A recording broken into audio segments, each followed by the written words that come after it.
할렐루야. 오늘도 말씀을 시작한 여러분 사랑하고 축복합니다. 말씀 붙드시고 생명의 삶을 사시기 바랍니다. 요한복음 18장 38절부터 19장 10절까지 교독하겠습니다. 빌라도가 이르되 진리가 무엇이냐 하더라. 이 말을 하고 다시 유대인들에게 나가서 이르되 나는 그에게서 아무 죄도 찾지 못하였노라. 6절이며 내가 너희에게 한 사람을 놓아주는 전례가 있으니 그러면 너희는 내가 유대인의 왕을 너희에게 놓아주기를 원하느냐 하니 그들이 또 소리질러 이르되 이 사람이 아니라 바라바라 하니 바라바는 강도였더라. 예수를 데려다가 채찍질하더라. 군인들이 가시나무로 관을 엮어 그의 머리에 씌우고 자색 옷을 입히고 앞에 가서 이르되 유대인의 왕이여 평안할지어다 하며 손으로 때리더라. 빌라도가 다시 밖에 나가 말하되 보라 이 사람을 데리고 너희에게 나오나니 이는 내가 그에게서 아무 죄도 찾지 못한 것을 너희로 알게 하려 함이라 하더라. 예수께서 가시관을 쓰고 자색 옷을 입고 나와 빌라도가 그들에게 말하되 보라 이 사람이로다 하매 대제사장들과 아랫사람들이 예수를 보고 소리질러 이르되 십자가에 못 박으소서 십자가에 못 박으소서 하는지라. 빌라도가 이르되 너희가 친히 데려다가 십자가에 못 박으라. 나는 그에게서 죄를 찾지 못하였노라. 법이 있으니 그 법대로 하면 그가 당연히 죽을 것은 그가 자기를 하나님의 아들이라 함이니라. 빌라도가 이 말을 듣고 더욱 두려워하여 너희 다시 관정에 들어가서 예수께 말하되 너는 어디부터냐 하되 예수께서 대답하여 같이 읽겠습니다. 시작. 빌라도가 이르되 내게 말하지 아니하느냐 내가 너를 놓을 권한도 있고 십자가에 못 박을 권한도 있는 줄 알지 못하느냐. 우리 십자가에 이제 달려서 채찍에 맞는 그런 장면인데요. 우리가 이 말씀 가지고서 좀 진리적인 측면에서 좀 말씀을 좀 보려고 합니다.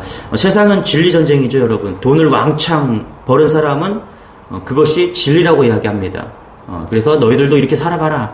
너희들도 복을 받을 것이다. 너희들 돈을 왕창 벌 거다. 그래서 그것이 진리가 됩니다. 암에 걸렸다가 운 좋게 살아났어요. 그러면 그 치료법이 진리가 됩니다. 그래서 그것을 전하고 평생 그 치료법 전수하는데 인생을 겁니다. 이 진리라는 것이죠. 맛집을 찾았어요. 소개했더니 좋아요가 100개 달렸어요. 그 식당이 진리가 됩니다. 이렇게 맛있는 집이 없다는 거예요. 그래서 지금은 뭐 좋다, 맛있다, 나았다 이게 다 진리가 됩니다. 진짜 진리가 필요하죠. 다 가짜입니다. 진짜 진리를 오늘 붙들어야 된다는 것입니다. 38절에 이렇게 말합니다. 우리 한번 같이 한번 다시 읽어볼게요. 시작. 빌라도가 이르되 진리가 무엇이냐 하더라. 이 말을 하고 다시 유대인에게 나가서 이르되 나는 그에게서 아무 죄도 찾지 못하였노라. 빌라도가 뭐라 그래요? 빌라도가 이르되 진리가 무엇이냐 하더라. 그죠? 여기서 보면 이 말투가요. 진짜 빌라도가 진리에 대해서 관심이 있어서 진리가 뭡니까? 이렇게 묻는 게 아니라 진리가 뭔데? 그냥 비꼬는 거예요. 그죠? 비꼬면서 예수님을 향해서 묻는 겁니다. 이 말이 뭐 진리가 알고 싶어서 묻는 게 아니라 비꼬면서 무시하는 말입니다. 그 진리가 내가 가진 권력만큼 힘이 있느냐? 난 그런 거 관심 없어. 그런 도로 지금 이야기하고 있다는 것입니다. 여러분 빌라도가 아니라 사람들은 거의 모두가 진짜 진리에 대해서는 무관심하면서 그렇게 살아가요. 왜냐하면 사람들은 당장 자기의 어려움을 해결하는데 또는 자기가 먹고 사는데 혹은 자기가 취미생활 하는데 그거에 관심이 있지 진짜 진리에는 관심이 없다는 것입니다. 그래서 사람들은 우리가 진리를 얘기하면요. 진리가 뭔데? 에? 오늘 빌라도와 같은 진리가 밥 먹여줘? 진리가 뭐 승진시켜줘? 뭐 이렇게 취급을 한다는 것입니다. 왜 그렇게 진리를 외면합니까? 그들이 진리를 들을 시간이 없는 거예요. 자기 취미생활 하느라고 돈 버느라고 진리가 아닌 진리를 쫓아가면서 그렇게 열심히 사느라고 진짜 진리를 쫓아서 갈 시간이 없다라는 것입니다. 38절 이렇게 얘기하죠. 우리 후반부에는 이렇게 합니다. 나는 그에게서 아무 죄도 찾지 못하였노라. 자, 빌라도가 진리를 하나 이야기해요. 그 진리 가운데 하나가 뭐예요? 예수님은 죄가 없다라는 거예요. 이게 진리 가운데 하나입니다. 그러나 빌라도는 진리를 이야기하지만 그 진리를 잡지는 못합니다. 그리고 그는 여전히 권세를 택하죠. 진리를 놓고 진리를 잡지를 못하고 기회가 왔는데 그 진리를 잡지 못하고 권세를 택합니다. 그 권세가 어떤 권세입니까? 39절, 40절 같이 읽겠습니다. 시작. 6월절이면 내가 너희에게 한 사람을 놓아주는 전례가 있으니 그러면 너희는 내가 유대인의 왕으로 너희에게 놓아주기를 원하느냐 하니 그들이 또 소리질러 이르되 이 사람이 아니라 바라바라 하니 바라바는 강도였더라. 그러니까 6월절이면은 이 총독이나 재판관에게 죄인 한 명을 놓아줄 수 있는 권력이 있었던 거죠. 우리 진리가 아니라 권세를 택하는 그런 모습이 있다라는 것입니다. 우리도 대통령이 사면권이 있잖아요. 그렇죠? 그런 것처럼 이제 총독에게 그런 사면권이 있었던 것입니다. 보세요, 여러분. 빌라도의 권세는요, 예수님을 3일 동안 무기력하게 만들 수 있는, 죽여서 죽일 수 있고 재판할 수 있는 권리입니다. 이게 그가 말한 진리예요. 3일 예수님과 그 진리를 비교하면요, 빌라도가 가지고 있는 세상 진리는 가장 큰 권세거든요. 근데 그 권세가 뭡니까? 3일 동안 예수님을 죽이고 무덤에 머물게 할 수 있는 권세입니다. 3일 동안. 그런데 진짜 진리는 뭐예요? 부활이죠. 그리고 그 진리의 힘은 조용히 부활되어서 성령의 불이 붙기 시작해서 빌라도 군대에 주둔 자 가야바 법정까지 예루살렘 온 성을 진짜 복음의 진리로 불태우게 만드는 것입니다. 그 진리는 그리고 어디까지 갑니까? 빌라도를 파송한 로마까지 가고요. 그리고 온 세상에 퍼져나가는 그런 진리가 되는 것이죠. 이것이 빌라도가 가지고 있는 권세의 진리입니다. 3일 만에 3일 동안 가둘 수 있었으나 예수 그리스도를 따르는 진리는 다시 부활해서 온 세상을 다 삼켜버리는 그 진짜 진리를 비교할 수 있는 것이죠. 자, 그렇다면 우리가 무슨 진리를 붙잡아야 됩니까? 죽는 것 같았지만 사는 진리, 그렇죠? 그 진리를 붙잡아야 되겠죠. 죽어야 되는 거예요. 살고자 하면 죽는 거, 그렇죠? 손해 보면서 예수 믿고 이기지 말고 양보하면서 피 흘리고 사는, 그렇죠? 그 진리, 예수님께서 지금 그 진리를 이루고 가고 계시잖아요. 그러니까 그 진리를 우리가 보고 그 진리를 따라가는 그런 지혜로운 사람이 되어야 되겠죠. 여러분, 3일을 죽일 수 있는 그 진리가 아니라 다시 3일 만에 다시 부활할 수 있는 그 참 진리를 붙드는 여러분 되시길 바랍니다. 세상 사람들은 그 3일의 권세의 그 진리를 쫓아가거든요. 거기에 매여 있지 않고 진짜 예수 그리스도를 붙잡는 그런 지혜가 우리 안에 있기를 소망합니다. 1, 2, 3절입니다. 같이 한번 읽어볼게요. 시작. 이에 빌라도가 예수를 데려다가 채찍질하라. 군인들이 가시나무로 관을 엮어 그의 머리에 씌고 자색 옷을 입히고 앞에 가서 이르되 유대인이 왕이여 평안할지어다 하며 손으로 때리더라. 빌라도는 예수님을 죽일 마음은 없었어요. 이렇게 보면은, 그렇죠? 그래서 예수님을 한껏 때립니다. 채찍질하고요. 지금 보면은 살인의 의도가 없었어요. 때리기만 해요. 왜 때립니까? 풀어주려고 생각한 거예요. 자기 마음에는. 채찍질을 해서, 야, 이 정도면 되지 않겠냐? 봐라. 아주 피도 나고 그냥 내가 할 만큼 다 했어. 그러니까 적당히 하고, 우리 이 사람 풀어주자. 적당히 해서 타협하자. 지금 이 전법을 쓴 겁니다. 빌라도는 죄가 없는 것을 어느 정도 알고 있었기 때문에. 그렇다면 행동을 해야죠, 여러분. 잘 보세요. 타협이 아니라 그는 예수님을 풀어줘야 되는 게 맞는 거죠. 근데 그는 타협하고 마는 것이죠. 흔들려요. 이 모습을 보면서 빌라도의 마음은 어땠을까? 빌라도는 흔들리고 있었습니다. 빌라도가 예수님을 믿기 직전까지 막 가고 있는 거예요. 조금만 한 걸음만 더 가면은 빌라도는 예수님을 믿을 수 있는 그런 사람이었어요. 왜냐하면 예수님이 죄가 없는 것을 분명히 계속해서 그 진리를 계속 발견하고 있거든요. 그리고 재판을 하려고 하는데 와이프가 와갖고 뭐라 그래요? 재판하지 말라고. 그 사람 죄가 없다고. 그 와이프가 마태복음에 보면은 이 빌라도의 와이프가 점성술에 되게 관심 있는 사람이었거든요. 그러니까 꿈으로 알게 된 거예요.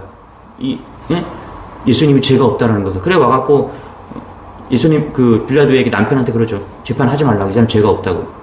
근데 여자의 말을 안 듣죠. 들어야 되는데. 그리고도 계속 하는 겁니다. 막 그런 사람이죠. 막 기뻐갖고 막 전도하다 보면, 목사님, 예, 뭐, 거의 다 믿기 직전입니다. 막, 예, 이 사람 조금만 90%는 뭐, 이제 믿으려고 합니다. 막, 그 정도예요. 빌라도가 지금 그렇다라는 거예요. 그런데 빌라도는 믿지 못하죠. 왜 그래요? 자기 욕심 때문에요. 자기 권세, 출세욕 때문에. 90%까지는, 80%, 90%까지는 다 넘어온 것 같아요. 예수 믿을 것 같아요. 그러나 진짜 믿지는 못하는 겁니다. 결국은요, 내 것을 놓지 못하면, 나의 자아를 놓지 못하면요, 바뀌지 않습니다. 복음은 들어오지 않습니다. 자신을 다 내려놓고 주님을 영접하지 않으면요, 믿지 못하는 겁니다. 80%, 90%, 99.9% 상관없어요. 무조건 100%다 자기를 내려놓을 때 주님을 만날 수 있다는 것입니다. 자, 우리 6절 같이 한번 읽어볼게요. 6절. 6절 시작. 대제장들과 아랫사람들이 예수를 보고 소리질러 이르되 십자가에 못 박으소서 십자가에 못 박으소서 하는지라. 빌라도가 이르되 너희가 친히 데려다가 십자가에 못 박으라. 나는 그에게 죄를 찾지 못하였노라. 그러니까 대제장들과 사람들이, 그러니까 빌라도가 계속 민기적거리는 거예요. 그렇죠? 죄가 없는 것을 알기 때문에 민기적거리고 있는 거예요. 그러니까 사람들이, 대제장들과 사람들이 또 뭐라 그럽니까? 십자가에 못 박으라. 예, 그렇게 예수님을 계속 사람들을 향해서, 예수님을 향해서 사람들이 그렇게 얘기를 하고 있는 것이죠. 진리를 알았다면 풀어줘야 되는데 그렇지 못하고 있다는 것입니다. 자, 7절, 8절, 9절 어떻게 진행되는지 한번 읽어볼게요. 시작. 대답하되 우리에게 법이 있으니 그 법대로 하면 그가 당연히 죽을 것은 그가 자기를 하나님의 아들이라 함이니라. 빌라도가 그 말을 듣고 더욱 두려워하여 다시 관정에 들어가서 예수께 말하되 너는 어디서부터 하되? 예수께서 대답하여 주지 아니하시는지라. 분명히 예수님은 뭐라고 이야기했습니까? 하나님의 아들이다라고 이야기를 했어요. 진리를 이야기했죠. 하나님의 아들이다. 그렇죠? 그리고 앞에서는 하나님의, 나는 유대의 왕이다라고 이야기를 했습니다. 진리를 이야기했어요. 그런다 믿지 못하죠. 그런데 또 관심이 있는 거예요. 그래서 빌라도가 뭐라고 그래요? 9절에 진리를 찾고자 또 한 가지 질문을 합니다. 뭐라고 얘기해요? 너는 어디로부터냐? 어디로부터 왔냐는 거예요. 빌라도는요, 그래도 생각이 있었던 사람 같아요. 내가 볼 때는 계속해서 뭔가 찾으려고 하는 그런 제스처, 물음들, 그 얘기를 하고 있는 것이죠. 그럴 것도 뭐냐면 예수님이 비범한 사람이잖아요. 그렇죠? 예수님이 뭐 심플한 그런 일반 사람들은 틀리잖아요. 그러니까 예수님을 곁에서 보면서 진리가 계속 머물고 있는 겁니다. 그래서 이제 마지막 질문을 하는 거죠. 당신은 어디서 왔냐? 그렇게 했을 때 예수님을 침묵을 합니다. 왜 그래요? 계속해서 진리를 이야기했어요. 예수님은 바뀌지 않는 거예요. 계속해서 죄가 없고 내가 유대의 왕이다. 내가 하나님의 아들이다. 이렇게 이야기했지만 진리에 대한 물음이 있었지만은 그것이 진지하고 정말 받아들일 준비가 안 되었던 거죠. 여러분, 진리를 받아들일 수 있는 준비를 늘 하고 사는 여러분 되시길 바랍니다. 예, 내 것이 아니라 예수 그리스도 그 진리를 말할 때 그것을 받아들이십시오. 그것이 여러분을 자유케 하고요. 그것이 여러분을 영원한 진리 가운데 인도하실 것입니다. 그래서 이제 마지막 빌라도는 그 진리를 놓쳐버리는 겁니다. 그 진리 앞에 무릎 꿇지 못하고 자기가 가지고 있는 그 욕망에 끌려가는 것이죠. 결국 빌라도는 2년 후에 반란죄로 죽고 맙니다. 더 불행한 것은요, 이 빌라도가 사도신경을 암송할 때마다 그는 십자가에서 예수님을 못 박은 주체자로 최고의 저주 아래 놓이게 되었다는 것입니다. 그러니까 진리를 붙잡을 기회가 왔지만 잡지 못한 그런 불행한 존재가 빌라도였다는 것이죠. 12절에 그가 왜 진리를 붙잡지 못했는지 분명하게 이야기하고 있거든요. 한번 읽어볼게요. 12절 시작. 이러함으로 빌라도가 예수를 놓으려고 힘썼으나 유대인들이 소리질러 이르되 이 사람을 놓으면 가이사의 충신이 아니니이다. 무릇 자기를 왕이라 하는 자는 가이사를 반역하는 것이나이다. 그렇죠? 여기 보면은 가이사의 충신이 아니나이다 이렇게 얘기합니다. 무리들이 빌라도에게 묻는 겁니다. 너의 주인이 누구냐? 이렇게 묻는 거예요. 너 가이사의 충신이 아니냐? 너 가이사의 사람 아니야? 너의 주인은 가이사 아니야? 그쵸? 그것 지금 묻고 있는 거예요. 여러분, 진리라는 것은요, 복음이라는 것은 우리의 주인이 바뀌는 겁니다. 이 빌라도의 주인은 가이사였습니다. 결국은 그는 진리를 만났지만은 진리를 보았어요. 그리고 알았어요. 느꼈어요. 그러나 그에게 진리는 가이사였어요. 그의 주인이 가이사였습니다. 그러니까 진리 전쟁이 하고 있어요. 우리가 지금 진리 전쟁을 시대를 살고 있는데 진짜 진리를 만나면요. 예수님이 나의 진리 되신다. 그러면 나의 주인이 바뀝니다. 당신의 주인이 누굽니까?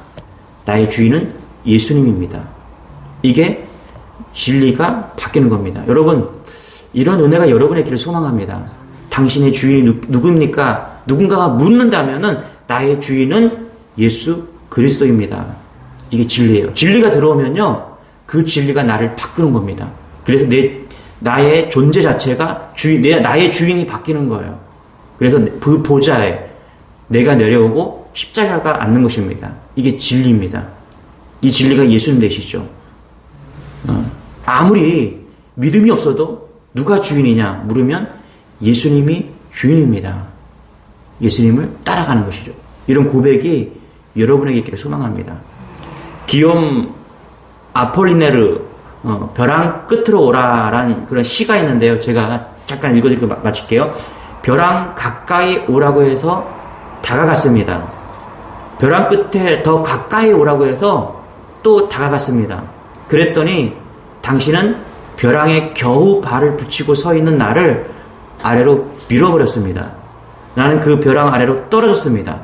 나는 그때까지 내가 날 수 있다는 사실을 모르고 있었습니다. 벼랑 끝으로 오라라는 시예요.